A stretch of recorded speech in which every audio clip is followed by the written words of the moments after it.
오늘 우리가 레위기의 말씀을 읽었습니다. 이 레위기는 이해하기가 어려운 책이에요. 지루한 책입니다.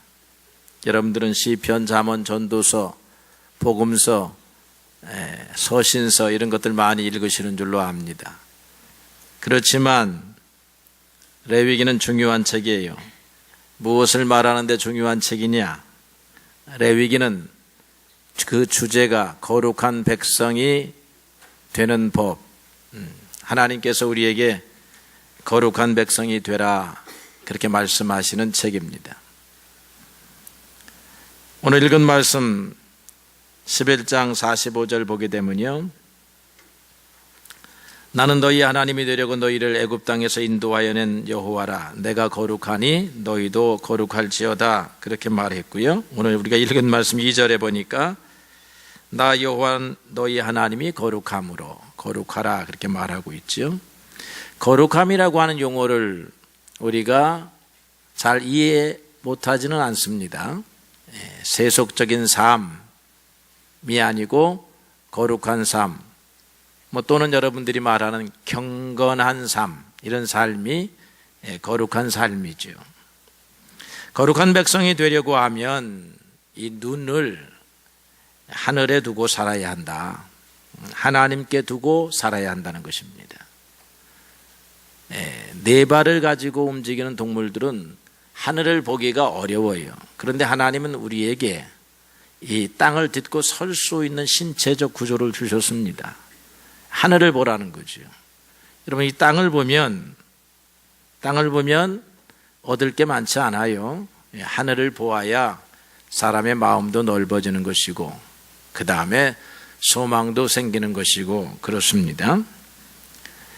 우리가 원하는 복, 그것은 땅을 볼 때 오는 것이 아니다 라고 하는 것이 성경의 가르침입니다. 동서남북을 둘러보아서 복을 얻는 것이 아니라는 것입니다. 높으신 하나님에게서 온다. 복은 하늘로부터 온다. 복은 하나님에게서 온다. 오늘 여러분들의 마음속에 아멘이 흘러나오기를 바랍니다. 동서남북을 철통과 같이 지킨다고 해서 적을 물리칠 수 있는 것이 아니다. 하나님이 지켜주실 때에 지켜진다. 내 가정은 내가 지킬 수 있는 것이 아니다. 내 성읍은 내 힘으로 지킬 수 있는 것이 아니다. 하나님이 지켜주실 때 가능한 것이다 라고 하는 것을 우리들이 배우게 됩니다. 우리가 너무나 잘 아는 탕자의 비유를 보면요, 자신의 힘과 아버지를 떠나서 자신의 힘과 노력으로 살아가려고 하는 한 젊은이의 모습을 보게 됩니다. 이것은 거룩함이 아니다. 경건도 아니다. 그것은 방종이다. 교만한 삶이다. 그리고는 결국에는 패망의 길이다 라고 하는 것을 가르쳐 줍니다. 하나님을 믿고 살았던 믿음의 선배들은 역경을 딛고 성공적인 삶, 복된 삶을 살아가지만 결국 하나님을 놓치고 살았던 사람들은 패망의 길을 걸어갑니다. 구약시대의 대표적인 인물이 사울이라고 하는 임금입니다. 그는 하나님에 의하여 사무엘에게 기름을 부음받고 이스라엘의 왕이 되었습니다. 그 스스로도 고백하듯이 그는 왕이 될 만한 자격이 있어서도 아니고 또 왕을 꿈꾸었던 그런 젊은이도 아니었습니다. 하나님이 그가 바라보는 그 신앙, 하늘을 바라보고 살았던 그 마음, 그 순수한 마음을 사랑하셔서 이스라엘 백성들의 지도자로 삼으셨습니다. 그런데 이 사울 임금이 날이 갈수록 승리에 도취하게 됩니다. 그리고 자기를 대결하여 겨룰 만한 인근의 왕들이 없음을 깨닫게 됩니다. 어느 순간 하나님을 잃어버리고 이 모든 것이 나의 힘으로 이루어진 것이다 생각하게 됩니다. 그리고는 이제 결정적으로 아말렉과의 전투에서 그들을 물리치고 난 다음에 그들의 들판에서 우글거리는 양떼와 소떼와 염소떼를 보고 욕심을 냅니다. 그것을 알고 하나님이 사무엘을 통해서 적군의 노획물을 거두지 말고 전멸해라 그렇게 명령하였지만 사무엘은 사울 임금은 욕심에 눈이 멀어서 이제 땅을 쳐다보는 거예요. 욕심에 눈을 벌어서 우리가 말하면 신앙도 의리도 친구 간의 우정도 다 잃어버리고 거기에 매몰되는 그런 모습을 우리가 보게 되지요. 그는 사무엘이 신앙을 버렸고 하나님의 명령을 지키지 않았다라고 지적할 때에 변명하기에 급급했다라고 하는 것입니다. 오늘 여러분들도 마찬가지입니다. 복은 하나님으로부터 옵니다라고 할 때에 우리가 하나님 믿습니다. 그런데 우리는 그렇게 살지 못했습니다. 이렇게 여러분 회개해야 돼요. 그런데 주님 그럴 만한 이유가 있었습니다. 아시지요? 이렇게 여러분들이 변명하면 아니 된다라고 하는 것입니다.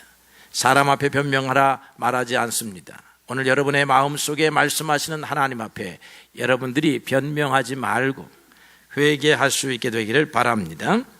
하나님께 눈길을 두고 산다는 것은 오늘 레위기의 말씀을 보면 구체적으로 이렇습니다.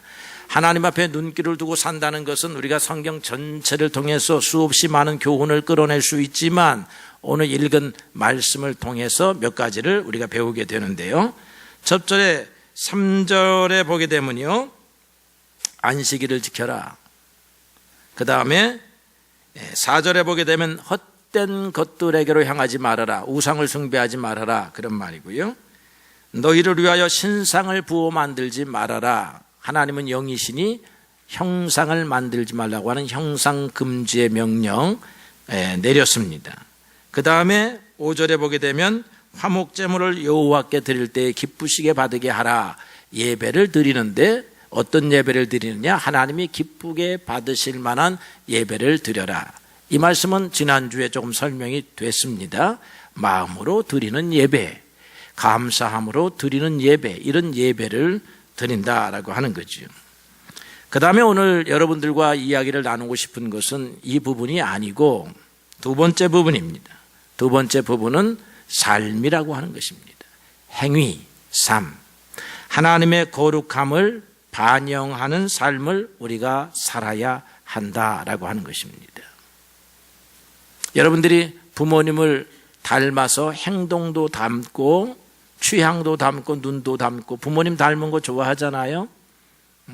그런데 부모님의 무엇을 닮아야 되냐면 부모님의 성품을 담기가 아주 쉬워요. 그래서 여러분 부모의 역할이 굉장히 중요합니다. 부모님이 신앙적 성품을 가지고 있으면 자녀들도 따라가고, 관용하고 온유한 마음의 성품을 가지고 있으면 자녀들도 따라가고, 사람을 초대하기를 좋아하면 자녀들도 사회성이 높아지고 좋아지고, 부모님이 조금 인색하고 이렇게 움츠러드는 스타일이면 자녀들도 그렇게 될 수가 있고 그런 거지요. 우리는 누구를 닮아야 하느냐 하면 하나님을 닮아야 합니다. 그런데 하나님의 성품은 한마디로 말해서 거룩하다 하시는 것이죠. 그러면서 우리에게 내가 거룩함으로 너희도 거룩하라, 그렇게 명령하고 있습니다. 오늘 우리가 읽은 말씀 뒷부분을 보면은 어떻게 하는 것이 거룩함이냐 하면 이웃을 사랑하는 것이 거룩함이라, 그렇게 요약할 수가 있습니다. 그래서 크게는 이웃을 억압하거나 도둑질하거나 폭행하거나 그렇게 하지 말고, 작게는 마음속으로는 미워하거나 원망하거나 비방하지 말라. 이게 우리가 살아가야 할 삶인데 이것을 하나님은 거룩하다, 그렇게 말씀하시는 것입니다. 하나님이 요구하시는 거룩함의 구체성은 두 가지입니다. 하나는 신실한 예배를 드리는 거예요. 오늘 여러분들이 거룩함에 동참하고 있습니다. 또 하나는 여러분의 삶이 거룩해야 되는데 이 거룩함이란 어떤 것이냐 하면 사랑의 삶이라고 하는 것이죠. 그래서 오늘 우리가 명백한 교훈들, 미워하지 말아라, 그리고 도둑질하지 말아라, 거짓말하지 말아라, 이런 것도 명백한 교훈들입니다. 뭐 두 번 설명할 것이 없습니다. 설명하면 잔소리가 될 것입니다. 그런데 오늘 이웃을 사랑하는 특별한 조치들 몇 가지를 우리가 생각해 보면서 우리가 이렇게 이웃을 사랑할 수 있는 사람으로 생각을 바꾸고 성장해 갈 수 있어야 되겠다, 그렇게 생각합니다. 오늘 9절의 말씀을 보면요, 곡식을 거둘 때에 밭 모퉁이까지 다 거두지 말라, 그렇게 말하고 있습니다. 내 떨어진 이삭도 줍지 말아라. 그 다음에 포도원에서 열매를 딸 때에 다 따지 말아라. 싹싹 따지 말아라.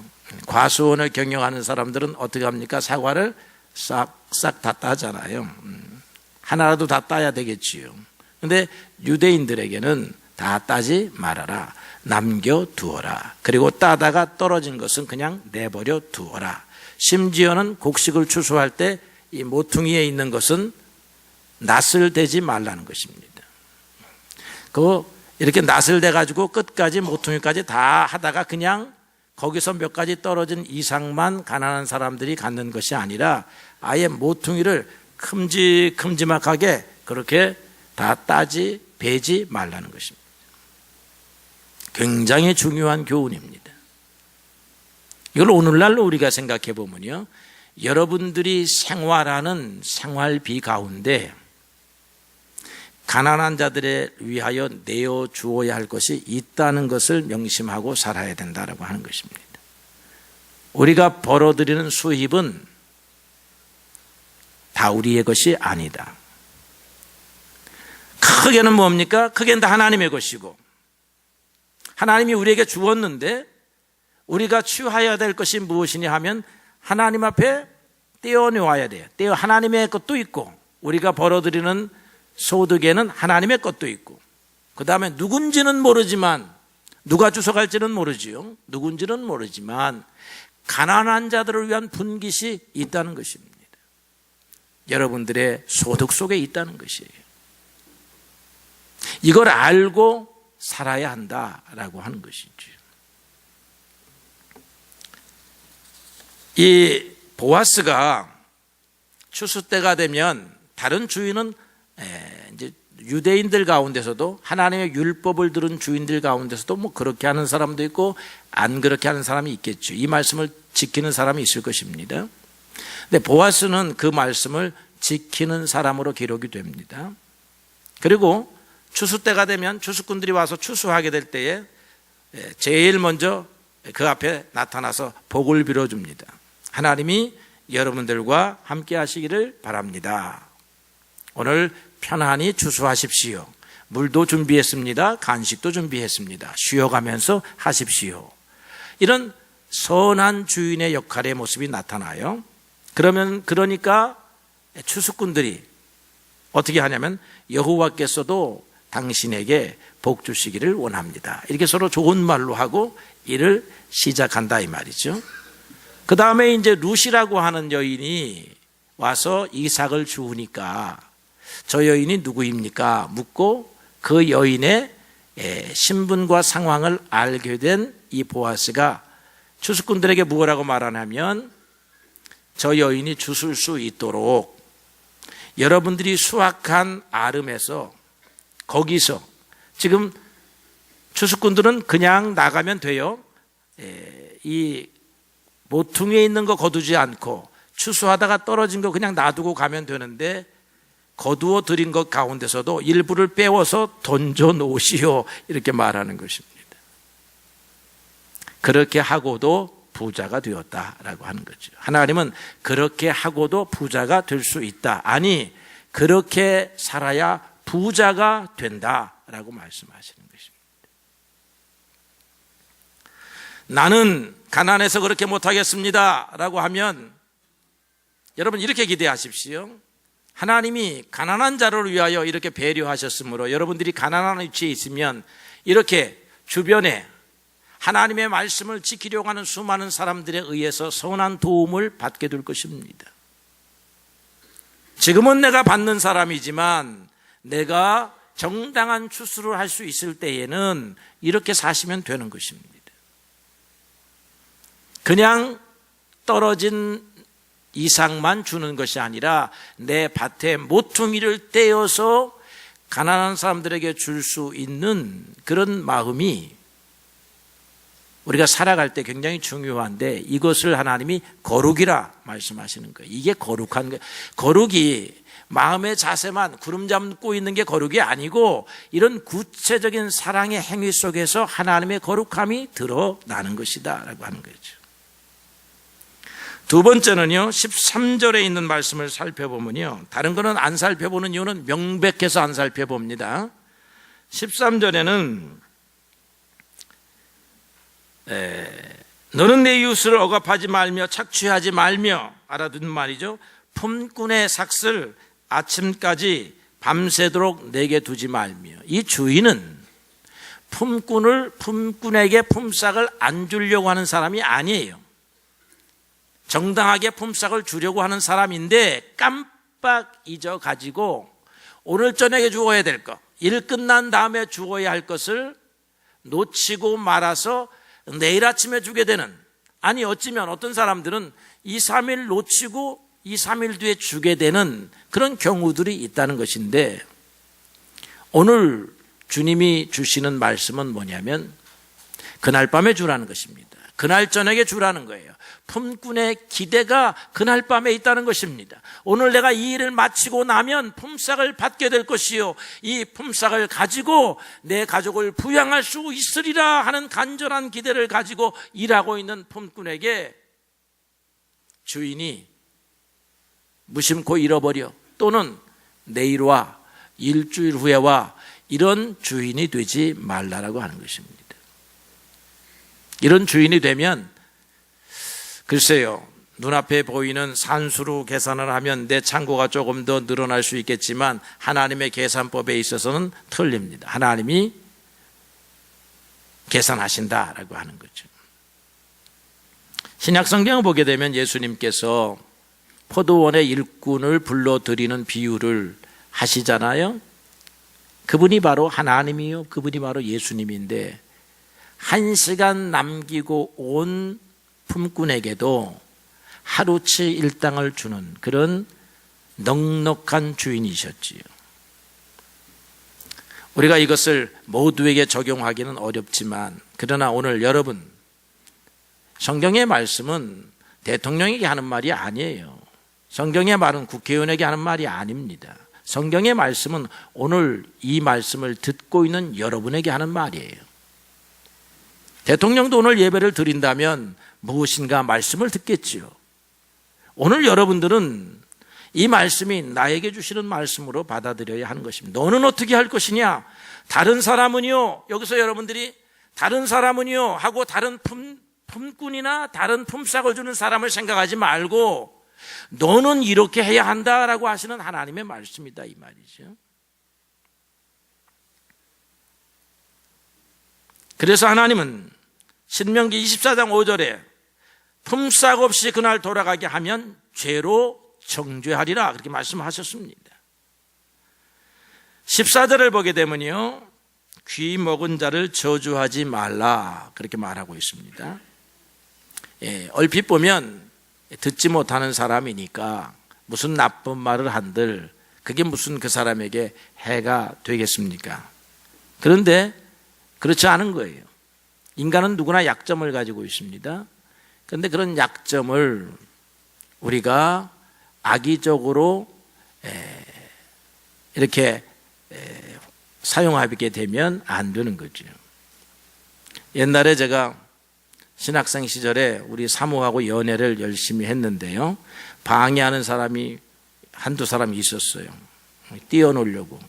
그것도 어려운 일이야. 근데 띄워놓으려고 하는 전략이 뭐냐면, 여러분들 제 얼굴을 가까이서 보지 마십시오. 제가 남보다 유난히 여드름이 많았어, 총각 시절에. 그래서 열심히 연애하려고 하면 그냥 이거 신경 아침에 많이 쓰여, 이게. 그래서 이제 연애를 하는데, 연애를 하게 됐는데 턱 와서 우리 사모에게 말하기를, 너는 왜 저렇게 얼굴이 곰보투성이요 밀감같이 생긴 사람하고 연애를 하느냐? 이 사람 내 친구인데, 참 좋은 친구인데 얼굴 하나만큼은 영 아니다, 이렇게 말하더라고. 근데 약점 아니에요? 젊은이들에게 이 여드름은 약점인데 약점을 얘기하는 거야. 이게 뭐 하자는 거지요? 파토놓자는 거지. 그냥 평범한 사람에게 하는 얘기하고 그것을 약점으로 생각하고 있는 사람에게는 이게 천양지차의 차이가 있지요. 우리가 다들 약점들을 가지고 있어요. 우리가 약점 건드리면 안 돼요. 귀를 못 듣는 사람한테 저주하고 놀리고, 눈을 보지 못하는 사람 앞에 어떻게 해요? 앞에다가 장애물 하나 갖다 놓고 걸려 넘어지고 거기서 웃고 떠들고, 이거 안 되는 거죠.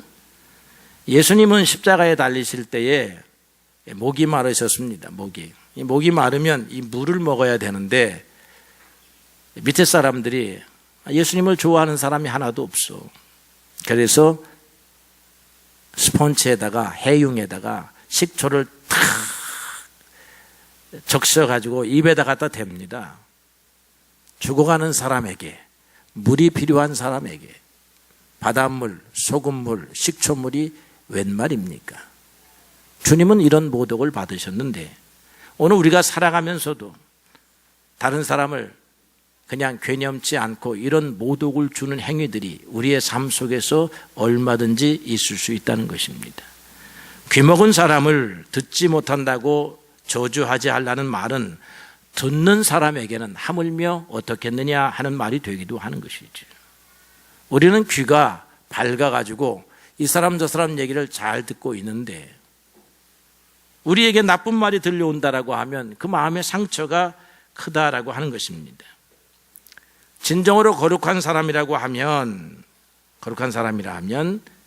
여기서 한 걸음 더 나아가서 복을 빌어주는 말, 축복의 말, 격려의 말, 은혜의 말, 이런 말을 사용할 수 있어야 되겠다라고 하는 거죠. 네 번째로는 16절에 있는 말씀인데, 내 백성 중에 돌아다니며 사람을 비방하지 말라라고 말하고 있어요. 이웃을 향해서 우리가 일시적으로 비방할 수 있지요. 불평, 불만을 할 수 있는 것입니다. 우리는 완벽한 사람이 아니기 때문에. 그런데 오늘 말씀은 돌아다니며의 강조점이 있습니다. 지속적으로 계속해서 비방을 한다라고 하는 것이죠. 심지어는 거짓 증거하는 경우, 중상모략하는 경우가 있습니다. 사람들이 거짓말을 하는데 거짓말을 하는 여러 가지 이유가 있습니다. 그런데 그 거짓말의 이유 가운데 한 가지가 자기도 모르는 사이에 말을 전달하면서 부정적 과장을 한다는 것입니다. 부정적 과장을 하는 거야.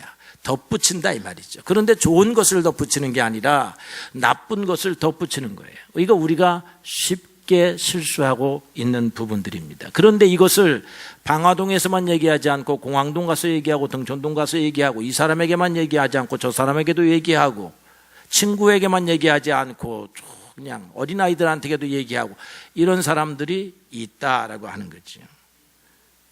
잠언서에 보게 되니까 나무가 타기를 다하면 불이 꺼지던데 인간사에서는 말장이가 없어져야 다툼이 그친다 그랬습니다. 우리는 자신도 모르는 사이에 말장이가 되는데 그럴 수 있지만 지속적으로 하지 말아라. 돌아다니면서 하지 말아라. 일회성이라도 하지 말아라 라고 하는 거죠. 그래서 믿음의 사람, 경건한 사람들은 일회적 비방이라도 당연한 비방이라도 삼갈 줄 아는 것이 그것이 이웃사랑이고 그것이 하나님이 보시는 거룩한 삶의 모습이다라고 하는 것입니다. 마지막으로 생각해 볼 것은 16절에 있는 말씀인데요. 내 이웃의 피를 흘려서 이익을 도모하지 말라 그랬습니다. 하나님이 없는 사람들은 이득을 크게 내고 싶어 합니다.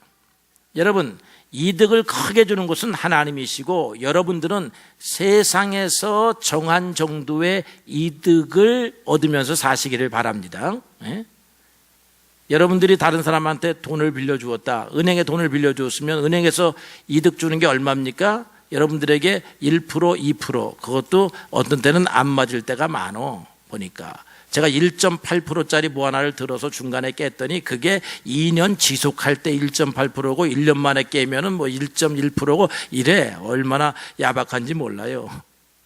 그러면 우리가 돈을 빌릴 때는 얼마냐? 싸게 빌리면 4%요, 5%야. 그런데 어떤 사람은 30%를 떼는 사람, 뭐 고리대금업자 이런 사람들 얼마나 많습니까? 사채업자들 많잖아요. 여기에 울고 다니는 사람들이 많습니다. 우리들은 우리 형제 친구들에게 속이거나 사기하거나 도둑질하거나 강도질하거나 이런 일들도 서슴지 않을 때가 있다는 것입니다. 믿음의 사람들은 주는 것이 받는 것보다 복이 있다 하는 말씀을 먼저 새겨야 합니다. 다른 사람에게 받으려고 하지 말고 나의 일에 성실하게 할 뿐만 아니라 다른 사람에게 무엇인가 조금이라도 주려고 할 때에 하나님이 그를 복 있는 자라 하시고 그를 거룩한 자라 하시고 그를 경건한 자라 하시고 그를 신앙이 있는 사람이라 그렇게 말씀하시는 것입니다. 신약 성경에 보게 되면 삭개오라는 사람이 있는데 삭개오가 예수님을 만나고 난 다음에 회개하고 돌이킵니다. 회개하고 돌이키면서 누구든지 내가 토색한 사람이 있으면 4배를 갚겠습니다. 그리고 내 재산의 절반을 가난한 사람들에게 주겠습니다 라고 말했죠. 옛날에는 토색, 빼앗았다 이거예요. 강제로 이런 명분 저런 명분 붙여서 빼앗아서 자기의 창고를 불렸다는 것이지요. 그런데 내가 그렇게 했으니 4배를 갚아주겠습니다 라고 하였으니 삭개오가 변화가 되었어요. 이제 빼앗는 사람에게서 어떤 사람이 되었느냐면 주는 사람이 되었다라고 하는 거죠. 하나님의 말씀은 굉장히 많습니다. 우리의 삶이 다양한 것만큼이나 하나님의 말씀은 많지요. 그래서 이 말씀을 우리가 구석구석 배워야 합니다. 하나도 소홀히 할 수가 없어요. 이 말씀 하나를 가지고 나는 어떻게 살아야 될 것인가 생각해야 하는 것입니다. 미켈란젤로라고 하는 사람이 그 로마의 유명한 성당이 있어요. 성 시스테나라고 하는 성당이 있는데 교황을 뽑는 성당입니다. 교황을 뽑으려면 그 성당에서 뽑아요. 그 성당의 크기가 거기에 이제 천장 벽화를 그리는데 그게 아주 유명한 그림입니다. 근데 천장 벽화가 183제곱미터니까 우리 천장에 비해서 한 5배쯤 될 것 같아요. 우리 천장은 뭐 20m, 20m 곱하면 20 곱하기 20이면 얼마쯤 되나요? 400제곱미터가 되나? 어쨌든 굉장히 큰데 이거보단 큰데 거기에 그림이요. 저런 그림이 조각 그림이 12,000개나 된답니다. 그런데 사람은 12,000개 그림 가운데 수천 명의 사람들이 거기에 그려져 있는데 만 4년 동안 그렸답니다. 그런데 중요한 인물, 주인공 인물 이런 인물들을 잘 그리는데 이 미켈란젤로가 내려오지를 않는 거예요. 그러면서 구석구석에 그 희미한 인물들까지도 잘 정성스럽게 채색을 하는 거예요. 그러니까 사람이 묻지요. 적당히 해라. 누가 본다고 그러느냐. 그런데 전문가들은 자기가 알지요. 사람들은 보지 않지만 구석에 있는 한 인물들은 보지 않지만 그것을 최선을 다하여 그렸다라고 하는 것입니다. 자기도 알고 하나님도 알기 때문에 우리가 하나님의 말씀을 따라갈 때 구석구석 잘 따라가야 돼요. 크게만 생각하고 따라가지 말고 이 말씀의 구석이 어디인지, 이웃을 사랑하라 하니까 사랑한다 하지 말고 내 밭 모퉁이까지 거두지 말라 하는 이 말씀을 들으니까 우리가 어떻게 살아가야 될지 보다 어떻게 명백해 하게 되고 구체화 되더라 이런 말입니다. 하나님은 우리가 살아가는 삶의 구석구석을 바라다 보시는 분인 줄로 믿습니다. 오늘 여러분들에게 짧게 몇 가지만 소개했습니다마는 우리가 거룩하게 산다는 것, 하나님 앞에서 예배도 드려야 하겠지만 우리가 이웃과의 관계에서 어떤 자세로 살아야 하는가가 오늘 레위기서를 비롯해서 모든 성경에 나타나는데 우리가 읽은 말씀 가운데 몇 가지 좀 특이하고 특별하게 다시 한번 마음속에 새겨야 할 말씀을 소개했습니다. 이 말씀들이 여러분의 삶에 이웃을 사랑하는 데 지침이 되기를 바랍니다. 그리할 때 주님이 너희는 나의 거룩함을 담고 있다 칭찬하실 것이고, 그런 칭찬을 받은 사람들이 하늘의 복을 누리는 사람이 될 줄로 그렇게 믿습니다. 주님의 놀라우신 은혜가 사랑하는 성도들과 함께 하기를 축복합니다.